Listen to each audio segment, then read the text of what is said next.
we are setting off for the hotel in town. Today is going to be a Ghana Namibia business briefing and leisure session, and so we'll give you an experience of the community so far. That's Rudy, the great guy who is giving us a tour around. What's up, Rudy? Going back to Ghana. No, well, I wish. But, so what's this neighborhood called? This is Eros Park.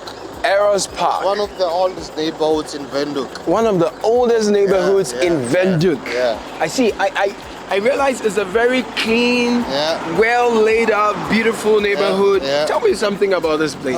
Generally, Namibia or Winhoek itself is a clean city. Right. Because people are actually aware from an early age about environmental sustainability and everything related to that. Fantastic. But a bit of history is just that the locals or the black people of Namibia used to live in this area. Okay. And then they were migrated to Katutura. Katutura. Where I took the boys yesterday.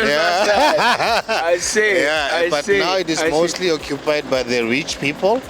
A lot of embassies in the area as well. I see. Yeah, and mostly also white people live here. Right. So where are we going this time? We are going to Strand Hotel now for your meeting with the other Namibians. Absolutely. Delegates from Namibia and Ghana. I don't know what you're going to discuss. Don't worry about that. I'll tell you about that later. So that's how the day looks like. Let's go. Today I want to relocate you.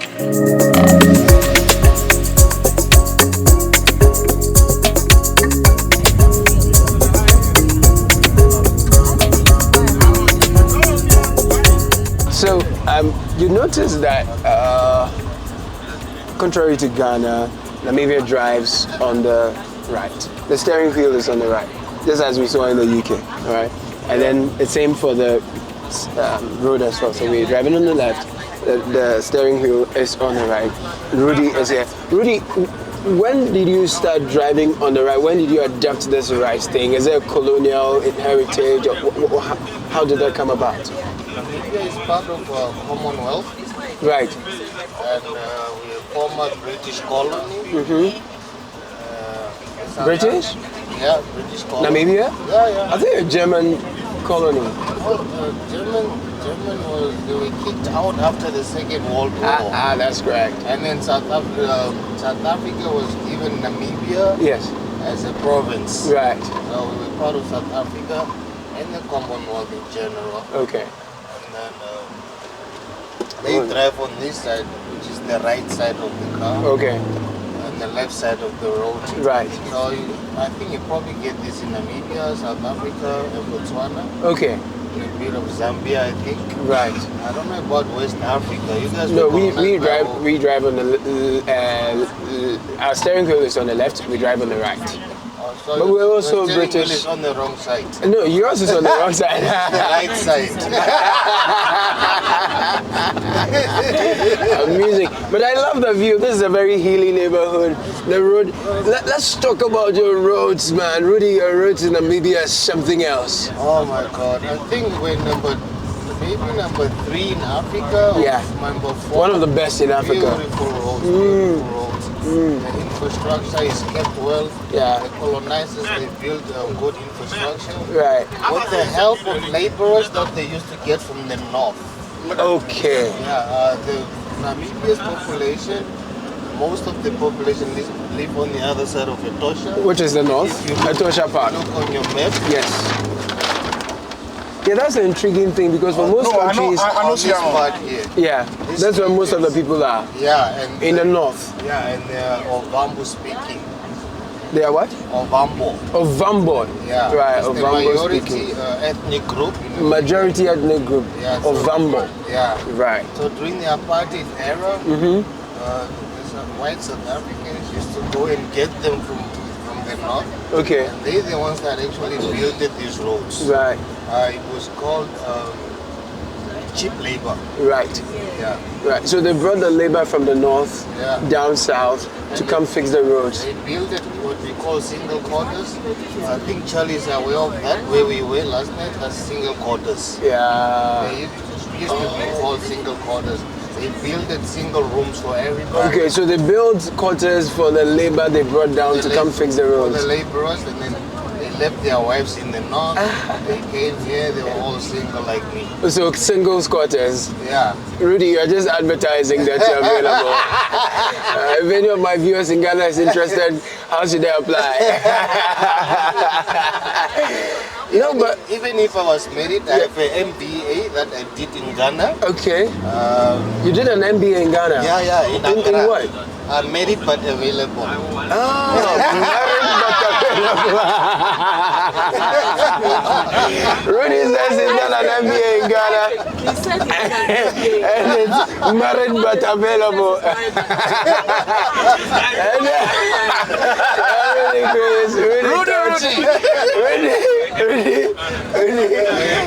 Really is so good.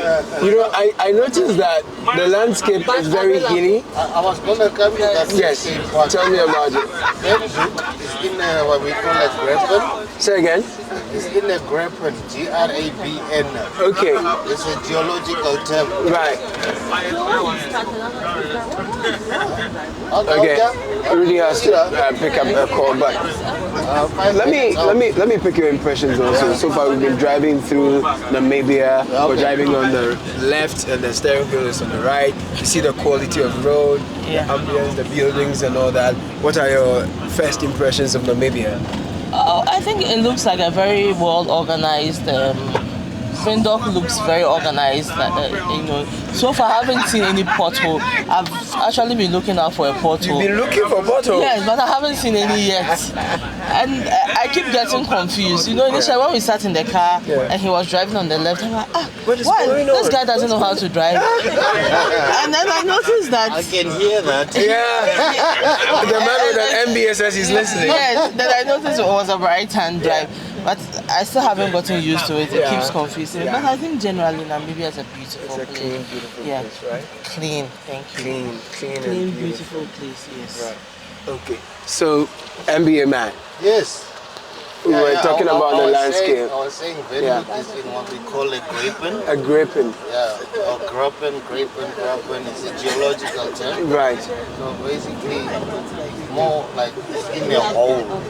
Is it a what? A hole. Is it a hole? Okay, so a valley. If you look around it, Yeah. There are hills all over. It's just mountains all over, or hills. Such a beauty. All over, like in a circle. Yeah. In a diameter of 350 kilometers. Wow. So, what it is falls, and you actually get hot springs in Winhoek because of the hills that is surrounding Winhoek. Right. Apparently there's fault lines below the surface that are heating up, and then the water comes up. Oh, you get hot springs We here have a hot spring. because there are fault lines down. It's a hot spring. It's a hot spring. That's why the place in my language is called Oshomise. Kushomise. Oshomise. Oh, Oshomise. Oshomise means a place of steam. Oh, They right. were referring to the hot springs back in the 1800s. Come and take a look at the roads, and there's literally no traffic also. We are just moving. Traffic is mostly around lunchtime Lunchtime, and around 5 to 6 p.m. when people are going home. when people knock off. Where are the cars? I can barely count the number of cars on the road. Well, look, there's 400, 500,000 people. Winhoek has 400,000, 500,000 people. Yeah. And this is the national capital. Yeah. Man, you are fewer than the people in Kaswa.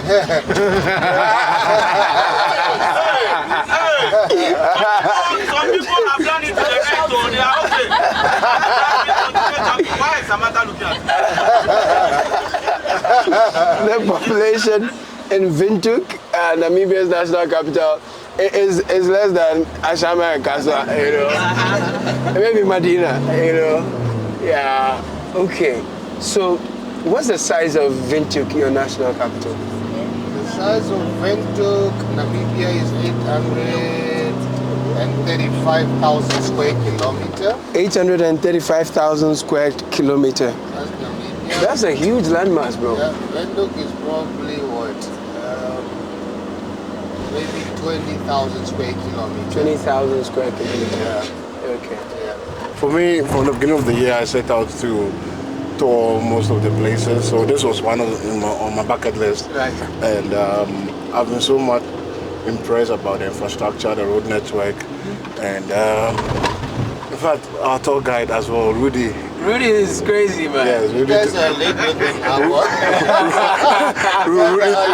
Rudy is the most popular guy in Ketura. I'm telling you. Yes. So it's been fun. Some of the Ghanaian ladies we've come with say no, they are staying with Rudy, man. Since he has an MBA, yeah. they don't mind staying. I'll start charging.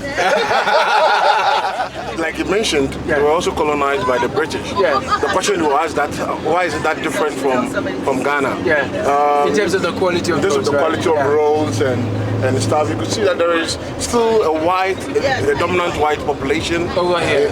Over here, and there's been some level of consistency, I can tell. Yeah. But on our side, because we've been plagued with political issues and change of government severally across the entire span after independence, that could probably be an influence. Because when you go to Cote d'Ivoire, it's similar. Cote d'Ivoire in Abidjan has a very clean environment, very nice roads, and you can see the French dominance also in there. The same way you can feel the German feel in here. That's what I feel. Do you know what I'm thinking? No. I think we are, as Ghanaians, we're experiencing the the challenge of enjoying freedom. You know, so that people feel what belongs to them has been taken away from them. So once you get the freedom, you want to exploit to the limits without maybe adding too much responsibility to it over the period. So it's like a teenager who has been at home for a very long time finally gets independence at a tender age. We're fairly able to take decisions, but not maybe so disciplined to keep to that. And so maybe that's what we are saying. Yes, you know, there is this thing that change is very difficult, and if you look at the Singaporean story, it took a disciplined leader to put the country on the path of development, and everybody was whipped into line. You cannot achieve this level of great success in terms of monumental developments and all with this kind of freedom and things that we have in Ghana, where every morning we are discussing politics from morning till evening. You know what I mean? But if we have a focus and we have a national development agenda, the plan, the National Planning Commission, right? And we have to follow. We would definitely achieve this thing. You need a very concerted effort. Today, one government comes in, does a road up to this point, the other government comes in and will not continue and will go and start another road somewhere. So we have pockets of developments uncompleted, scattered across the country. But when I look at what we propose together to do it, we should be able to. When I look at what Namibia has and the potential they have, the kind of resources available to them, even though the roads are impressive, the buildings are great, and they are still grappling with inequality, wide inequalities, like one of the worst in the world, it still looks like this is crumbs off the table, because Namibia, they produce diamonds, they produce uranium, and recently they've discovered oil, and they have such great stuff. Is this the best Namibia could be, Rudy? I think when it comes to development of most countries, corruption and politics, they're just ruining our continent. Right.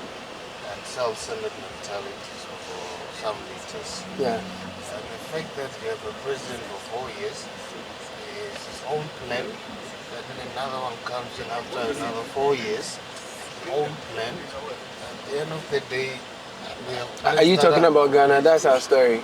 That's us too. Okay, Like so, most African countries, the so-called democracy, but apparently you have to rule for 4 years, and then you implement your plan, and then after 4 years you are gone, and none of the shows that your man is actually working. Yeah. And another person comes in And started his own stuff. instead of us coming all together and just have one agenda. A clear agenda for the nation, like in the next 50 years, next 100 years, something we'll stick to. Next 100 years.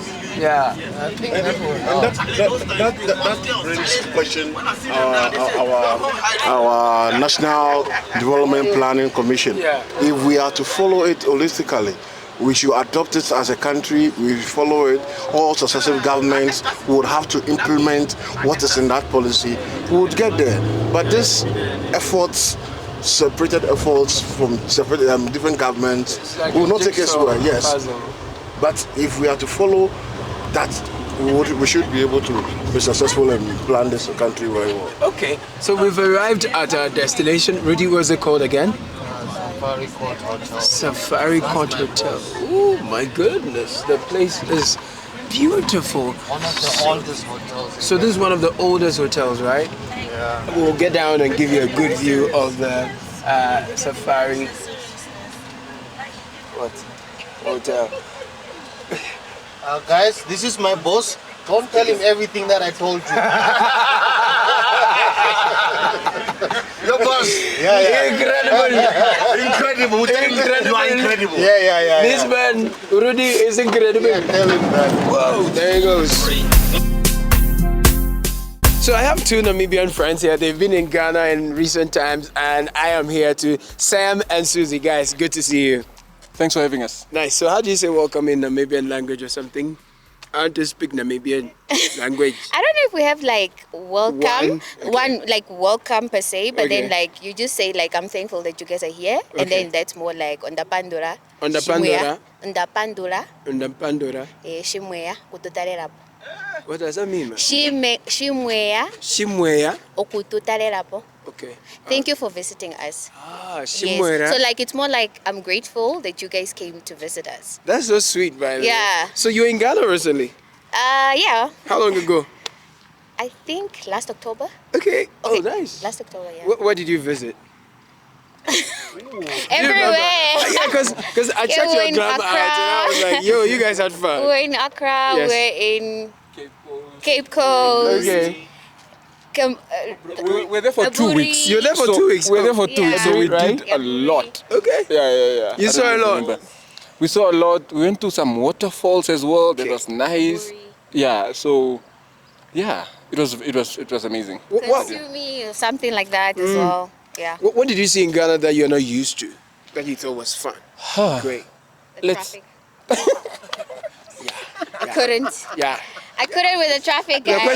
question was, what did you see that you thought was great that you are not used to? You love the traffic? Yo, Susan, you love the traffic? I didn't. I think what was great was Yeah. just like the business mindset of everybody. Like In you could Ghana, find right. everything anywhere, literally, like even on the road when Right. you're going. Right. So that was one of the things that I was like, oh, this is really cool. Okay. And it's green everywhere. It's really green everywhere. Yeah, and there's so much options for food, like natural, organic. Right. Yeah, I think Did one you of have those. wache? Did you Which eat one is- fufu? Yes. Did you eat gobe? Yeah. No, if you didn't eat gobe, you have to come back. No, is gobe the one where they put everything in one pot? Everything is always in one pot. Oh, I think that's what Oh yes, Oh, you have okay. beans and rice all put together. Yeah. Gobe is beans with gari, red oil, and So- plantain. Yeah, You had the that? intestines and everything like But, that. Yeah. but guys, you are like 3.5 times bigger than Ghana, huh? But you are less than Accra. Guys, what's happening with what's happening A with you very guys? good question. It's a good but question, The huh? gentleman. What answer do you want? Do you want the serious answer or not so I serious want answer? both actually. Okay, so the serious answer is that we had a genocide where a lot of our people were killed by the Germans. So we had a genocide that they refused to acknowledge as a genocide, but it was a genocide, by the way. So that's one part. So we are trying to rebuild. But the second part, They're trying to replenish. we are trying to replenish. Right. But the second part is also, we are trying our best as Namibian men. That's all I can say. No, We you are tell me. trying our best. Tell me, Susan, are they doing their best? Or you need some Kenyan men to help you? Apparently, but I don't see it. Right. I don't see it. They are apparently trying. We are trying our best. Yeah. But Yeah, but clearly, their best is not enough, huh? it's clearly not enough. There's no results, I guess. Is there a way we can help you? Like we are more than Can we're you though? 30 million. Can you though? Yeah, we can. I mean, look at us. We got the records to show, man. Yeah. No, but on a more serious note, also Namibia is really clean. I love how clean it is. Yeah, I think it's a cultural thing. Generally, Namibians, we love clean things, we love orderly things. That's why even when you drive around the city, you know, the chaos that we see in some other cities are not there. You know, everything talk is to me. orderly. Talk to me directly. Talk to me directly. I'll not mention any names. You mean you can find everything on our streets? I mean, that's fine. Yeah, so I think it's a cultural thing. We are the second cleanest in Africa. Right. But Kigali must be the first, I guess. Kigali is the first only, I think, 4 or 5 years ago. Okay. Up until that point, we were topping that list. Right. But it's really throughout the entire country. That's how it is. It's clean, it's orderly, it's proper, man. And it smells good. And it smells fantastic. Yeah, like Ghana, right? No comment. Like Ghana? No comments. Okay. I don't want to not get a visa when I go No, back. you're always welcome back. People are gonna see this. The internet never forgets. No, but Yeah. so you are second to Mongolia in terms of fewer people. Okay. You know, you are 2.5 or 2.7. I thought you'd be 2.7 by now. We have a census going on. Yeah. We're still waiting for the final results. Okay. After 10 years, we must see some improvement, I hope. Yeah? Fingers crossed, guys. Fingers crossed. Okay, so some questions and answers. We're going to be there. Thank you. Now, let's talk about inequality, right? You guys have such good records with that. Yeah, it's like actually the gap is quite big. Huge. Yeah, it's very, very, very huge. Part of it, I guess, it's like common issues that we have as African countries, lack of like dividing opportunities equally among the people, corruption, and all of those. Do I think it's manageable? Yes. But like anything else, the youth are trying. That one I'll not take away from my people. Do we create opportunities as the youth? Yes, we do. Do we need more support? Yes, we do. But I think that will come with more visibility on Namibia as a country, because right now we are still working on like getting the name out there. It's just a few people that know about Namibia. If I'm being honest, when did you first know there's a country called Namibia and you're African? Oh, I studied geography. I was smart. Okay. So I Okay, knew like the about average Namibia. person. I knew about Namibia when I was in JHS. Okay. But this is my first time coming down south. Yeah. Yeah. Yeah, but like if you think about the average person, Yeah, not many know not about many Namibia. people know. Yeah. Right. So while we're still working on that, this country is quite promising because its people are really passionate about it, and it doesn't matter who you find. We can go, but we always come back home. Right. Yeah. I see how very deliberate you guys are about your tourism, selling your country, and all of that. What are the opportunities for the locals here? I think, especially post-COVID, we have had a lot more opportunities. Yeah. I think a lot of people COVID kind of showed us that your tourism industry cannot be reliant on foreigners. Right. So as a result, a lot of places have like rates for Namibians and rates for outsiders, for example, because a lot of the places can be a bit on the more expensive side of things. But yeah, I think we do a good job at selling our country internally. I think we see a lot more people traveling internally, especially the young people, appreciating the country, posting about it everywhere and, using that to drive in people. But it's a magnificent country and we want really everyone from around the world to come and see it and appreciate it. I'm seeing a growing trend where there are big conversations among our leaders. We've signed the AFTA, Namibia has done same, Ghana has done same, but I was listening to a presentation and it looks like Namibia exports more to South Africa, US, Australia, Europe basically, than we do trade among ourselves. As young people, how do you think we can take advantage of all the big conversations and treaties and charters our leaders are signing to enhance our lives and contribute meaningfully to our countries?